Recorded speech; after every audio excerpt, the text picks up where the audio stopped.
এই সবাই জলদি হতে থাকবে। চলুন তাহলে দেখে আসি আজকের মুভির গল্প, ওয়ার্ল্ড ওয়ার জেড। গল্পের শুরুতে আমরা জেরিকে দেখি। জেরি সৌদি আরবের একজন ব্রিটিশ গোয়েন্দা। এখন সে তার পরিবারের সাথে থাকতে আরম্ভ করেছে। জেরির স্ত্রী ক্যারিন আর তার দুই মেয়ে, যাদের নাম করি, আরেকজনের নাম রিচার্ড। জেরি তার পরিবারের সাথে ভালো সময় কাটাচ্ছে।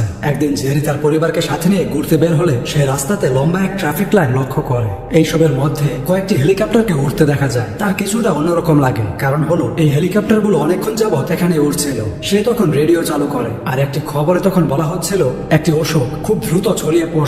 জেরি আর ক্যারেন এই খবর শুনছিল। তখন একজন পুলিশ বাইক দিয়ে যাচ্ছিল, আর তাদের লুকিং গ্লাসে লেগে ভেঙে যায়। এটা দেখে জেরি তখন গাড়ি থেকে বের হয়। সে গ্লাসটাকে হাতে নেয়, আর তখনই সামনে থাকা বিল্ডিং এ একটি ব্লাস্ট হয়, আর সবাই সেখান থেকে পালাতে শুরু করে। সেখানে একজন পুলিশ অফিসার জেরিকে গাড়িতে বসতে বলে। জেরি যখনই গাড়িতে বসে তখন সেখানে একটি ট্রাক চলে আসে। ট্রাকটা ব্রেক ফেল করেছে, এর ফলে অনেকগুলো গাড়ির সাথে ধাক্কা লেগে যায়। জেরিও ট্রাকটার পিছু নিয়ে সামনে যেতে শুরু করে, যাতে করে এখান থেকে বের হতে পারে। কিন্তু তখন তার গাড়ির একটা অ্যাক্সিডেন্ট হয়ে যায়। জেরি তার পরিবারের সবাইকে গাড়ি থেকে বের করে, আর সবাই তখন পালাতে আরম্ভ করে। হঠাৎ করে অনেকগুলো জম্বি সেখানে চলে আসে। জেরি লক্ষ্য করে একটি ছেলেকে জম্বি কামড় দিয়েছে, আর ছেলেটা মাত্র 12 সেকেন্ডে আর রিচেলের ওষুধ তাদের গাড়িতে ভুল করে ফেলে এসেছে। জেরি রিচেলের কাছে আসে, আর ছোট মেয়ে কনিকে পানি আনতে বলে। কনি যখনই পানি আনতে যায় তখন সেই ভ্যানে একটি বন্দুক দেখে। কনি সেই বন্দুকটা তার বাবাকে দিয়ে দেয়। জেরির কাছে তার বন্ধু হ্যারির ফোন আসে। হ্যারি ইউনাইটেড নেশনের দায়িত্বপ্রাপ্ত সেক্রেটারি। জেরি তার থেকে সাহায্য চেয়ে বলে, আমাদের এখানে একটি হেলিকপ্টার পাঠাও। হ্যারি বলে, ঠিক আছে, 1 ঘন্টার মধ্যে তোমাদেরকে আনার জন্য একটি হেলিকপ্টার পাঠিয়ে দেব।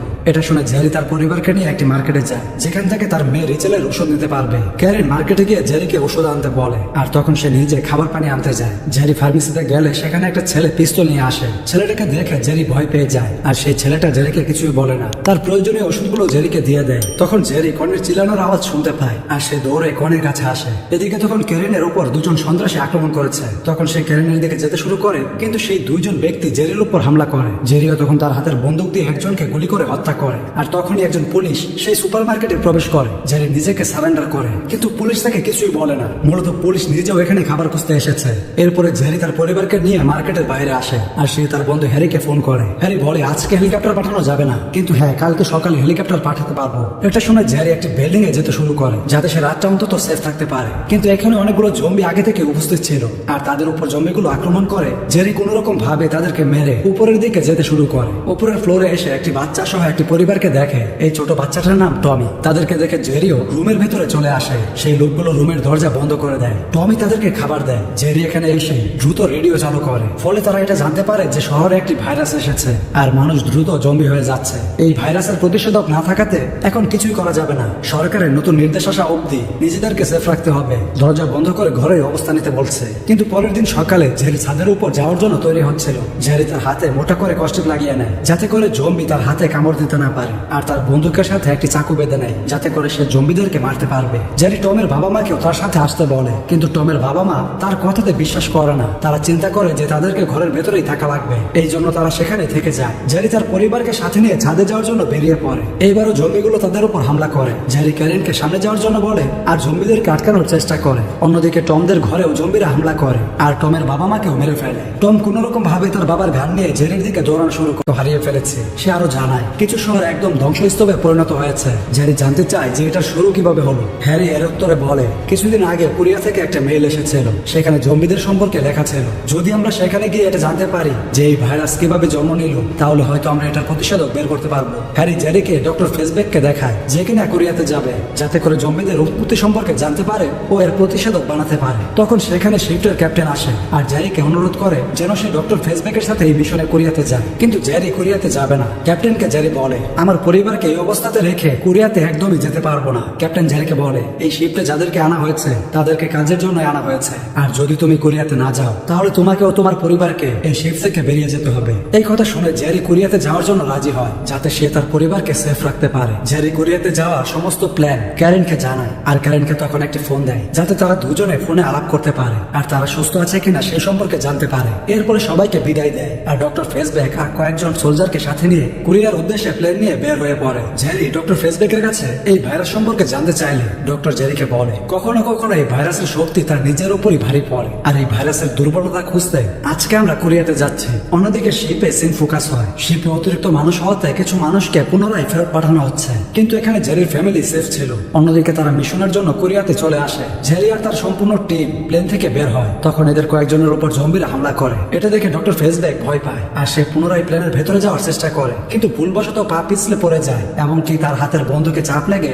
এখানেই তার মৃত্যু হয়ে যায়। এরপরে জেরি তার টিমকে সাথে নিয়ে একটি সেফ জায়গাতে চলে আসে, আর সেই সোলজার জেরিকে এখানে আসার উদ্দেশ্য সম্পর্কে জিজ্ঞাসা করে। জেরি থেকে জানায় কিছুদিন আগে আমাদের কাছে একটা মেইল পাঠানো হয়েছিল এই স্থান থেকে, সেখানে জম্বিদের সম্পর্কে লেখা ছিল, আর সেই বিষয়ে জানার জন্য আমরা এখানে এসেছি।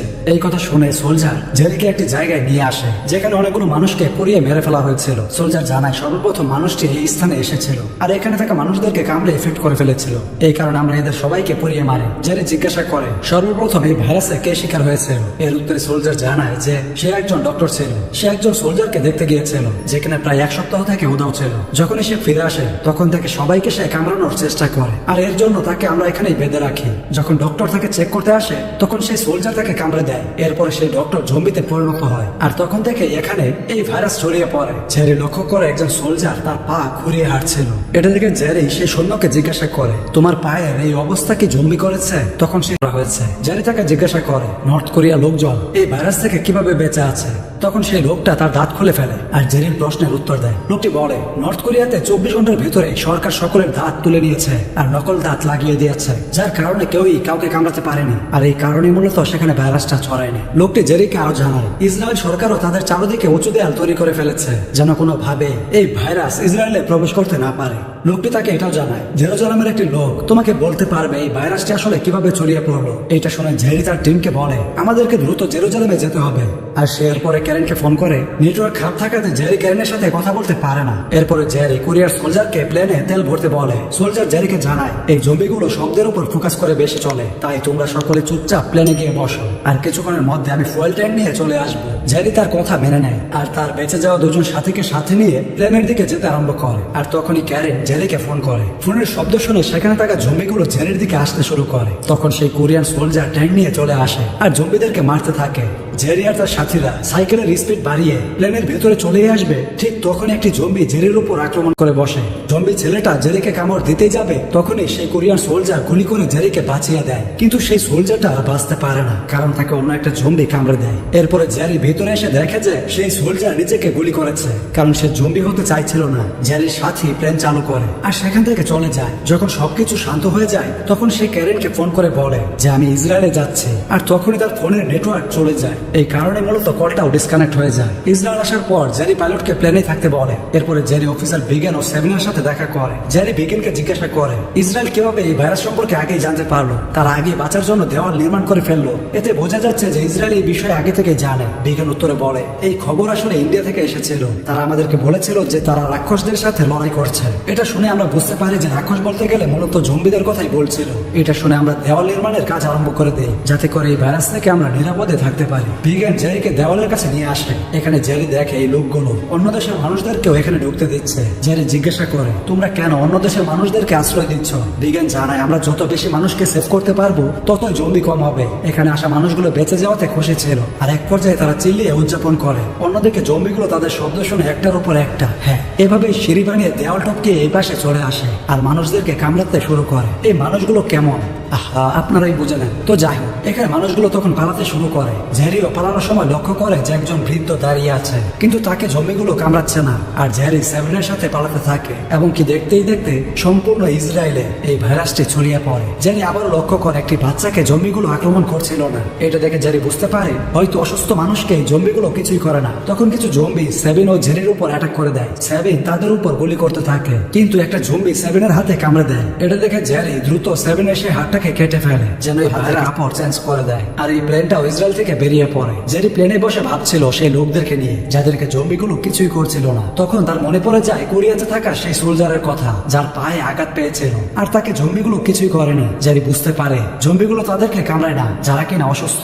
এরপরে জেরি ক্যারেনকে ফোন করে। জেরি বলে, প্লিজ তুমি দ্রুত হ্যারিকে ফোনটা দাও। হ্যারিকে জেরি বলে, তুমি আমাদের প্লেনটাকে এমন কোন একটা ল্যাবের কাছে ল্যান্ড করাও যেখানে ভাইরাসের ভ্যাকসিন তৈরি করা হয়। হ্যারি তার কথাতে রাজি হয় আর পাইলটের সাথে কথা বলে। পাইলটকে ওয়েলস এয়ারপোর্টে ল্যান্ড করতে বলে, কিন্তু তখন একজন এয়ার হোস্টেস একটা দরজা লক খুললে একটা জম্বি বের হয়, যে কিনা সেখানে আগে থেকেই বন্দী ছিল। আর সেই জম্বি সেখানে থাকা সবাইকে কামড়াতে শুরু করে। এর ফলে প্লেনেও মানুষগুলো জম্বি হতে শুরু করে। জেরি সবাইকে শান্ত থাকতে বলে, ট্রলি আর ব্যাগের মাধ্যমে একটি দেয়াল বানানোর চেষ্টা করে, কিন্তু তখনই তাদের উপর জম্বিগুলো হামলা করে দেয়। জেরি তাদেরকে মারতে মারতে সেভেনের কাছে চলে আসে। জেরি সেভেনের কাছে একটি বম দেখে আর সেটাকে জম্বিদের দিকে ছুড়ে মারে। এর ফলে বিমানটি ফেটে যায় আর বিশাল বড় একটি গর্তে পরিণত হয় আর বিমানের ভারসাম্য নষ্ট হয়ে যায়। জেরি সেভেনকে সিট বেল্ট পরিয়ে দেয় এবং সে নিজেও পরে নেয়। আর কিছুক্ষণের মধ্যেই প্লেন খুবই খারাপভাবে জমিনে অবতরণ করে। প্লেনটি ক্র্যাশ হতে জেরি তখনই অজ্ঞান হয়ে যায়। কিছুক্ষণ পর যখন জেরির জ্ঞান ফিরে আসে, তখন সে লক্ষ্য করে যে লোহার একটি ধাতু তার পেটের ভেতরে ঢুকে গেছে আর আশপাশে সেভেনকেও খুঁজে পাওয়া যাচ্ছিল না। জেরি লোহার ধাতুটাকে বের করার অনেক চেষ্টা করে, কিন্তু সেটাকে বের করতে পারছিল না। তখন সেখানে সেভেন চলে আসে। সেভেনও এখানে প্রাণে বেঁচে গেছিল আর সে জেরিকে উঠিয়ে WHO রিসার্চ ল্যাবে নিয়ে যায়। ল্যাবের সামনে এসে জেরি অজ্ঞান হয়ে পড়ে। 2 দিন পরেও জেরির কোনো খবর না পাওয়াতে শিপের ক্যাপ্টেন জেরির পরিবারকে জাহাজ থেকে রিফিউজি ক্যাম্পে পাঠিয়ে দেয়। এদিকে জেরির যখন জ্ঞান ফিরে, সে তার হাত পা বাঁধা অবস্থায় দেখতে পায়। তখনই তার কাছে 2জন ডক্টর আসে আর জেরিকে তার পরিচয় বলতে বলে। ল্যাবের ডক্টর জেরিকে তার ফোন দেখায়। জেরি ল্যাবের ডক্টরকে জিজ্ঞাসা করে, আমি কতদিন থেকে এখানে বেহুশ হয়ে পড়ে আছি? যার উত্তরে ডক্টর জেরিকে বলে, তুমি গত 3 দিন যাবত অজ্ঞান ছিলে। সেই 2জন জেরিকে আবারও জিজ্ঞাসা করে, তুমি কে? জেরি বলে, তোমরা হ্যারিকে ফোন করো, তার মাধ্যমে সব জানতে পারবে যে আমি আসলে কে। ডাক্তার তার কথা মতো হ্যারিকে ফোন করে। হ্যারি ফোন উঠালে জেরি বলে, আমি WHO রিসার্চ ল্যাবে রয়েছি আর এখানে আমার সাথে 2জন লোক উপস্থিত রয়েছে, তুমি তাদেরকে বলো যে আমি কে। জেরি বেঁচে আছে জেনে হ্যারি অনেক খুশি হয়। হ্যারি তাদেরকে বলে, আমি জাতিসংঘের ডেপুটি সেক্রেটারি জেনারেল। আর জেরির মিশন সম্পর্কেও খুলে বলে। জেরি তখন তার পরিবারের সম্পর্কে হ্যারির কাছে জানতে চায় যে ক্যারিন আমার ফোন কেন রিসিভ করলো না। এর উত্তরে হ্যারি জানায়, কয়েকদিন তোমার কোনো খবর না পাওয়াতে ক্যাপ্টেন তাদেরকে জাহাজ থেকে বের করে দিয়েছে আর তাদেরকে এখন রিফিউজি ক্যাম্পে পাঠানো হয়েছে। হ্যারি এটা শুনে জেরির উপর রেগে যায় আর এখন সে রিফিউজি ক্যাম্পে যাওয়ার জন্য রেডি হচ্ছিল, যাতে সে তার পরিবারকে রক্ষা করতে পারে। কিন্তু সেই 2জন ব্যক্তি তাকে এখান থেকে যেতে নিষেধ করে। সেখানে একজন বলে, আমিও আমার একজন সন্তান ও স্ত্রীকে হারিয়েছি, তারাও এখন জম্বি হয়ে গেছে। লোকটি আরো জানায়, আমরা সবাই কাউকে না কাউকে তো হারিয়েছি, কিন্তু তোমার কাছে এখনো অনেক কিছুই রয়েছে। ডক্টরের এই কথা শুনে জেরি থেমে যায় আর সে ডাক্তারকে জানায় এই জম্বিগুলো তাদেরকে কামড় দেয় না, যাদের ভেতরে ইতিমধ্যে রোগ রয়েছে। জেরি বলে, যদি আমরা এমন একটি ভাইরাস আবিষ্কার পাই চারদিকে শুধু জম্বি আর জম্বি। জেরি ও সেভিন সেখানে যাওয়ার জন্য প্রস্তুতি নিচ্ছে। জেরি হাতে মোটা করে টেপ পেঁচিয়ে নেয় যেন জম্বি তার হাতে কামড় দিতে না পারে। সেই 2জন ডাক্তারও জেরির সাথে যেতে চাইছিল, যাতে করে জেরিকে সঠিক রাস্তাটা দেখিয়ে দিতে পারে। তখন ডাক্তার জেরির কাছে আসে আর জম্বিদেরকে মেরে ফেলার জন্য কিছু অস্ত্র দেয়। জেরি গান ইগনোর করে, কারণ পিস্তলের মাধ্যমে জোরে শব্দ হবে, এর ফলে বাইরে থাকা জম্বিগুলো ভেতরে চলে আসবে। কিন্তু সেভিন সেই পিস্তলটাকে সাথে নিয়ে নেয়। যখন তাদের আর কোনো রাস্তা থাকবে না, তখন যেন জম্বিদের উপর কাজে লাগাতে পারে। এখন এরা 3জন ওয়েবিং এরিয়ার ভেতরে চলে আসে আর কোন রকম শব্দ ছাড়াই লকারের দিকে এগিয়ে যায়, যেখানে সেই ভাইরাসের স্যাম্পল রাখা ছিল। এদিকে বাকি ডাক্তাররা তাদেরকে ক্যামেরার সাহায্যে দেখছিল। জেরি, সেভিন এবং সেই ডক্টর এগোচ্ছিল। তখন তারা কিছু জম্বিকে দেখতে পায়। সবাই তখন জম্বিদের থেকে লুকিয়ে এগিয়ে যাচ্ছিল। তখন সেই ডাক্তারের পা একটি বক্সে লাগে আর একটি জম্বি তার দিকে আসতে শুরু করে। তার দিকে আসতে দেখে সেভিন জম্বিটার উপর গুলি চালায়, কিন্তু এই শব্দের কারণে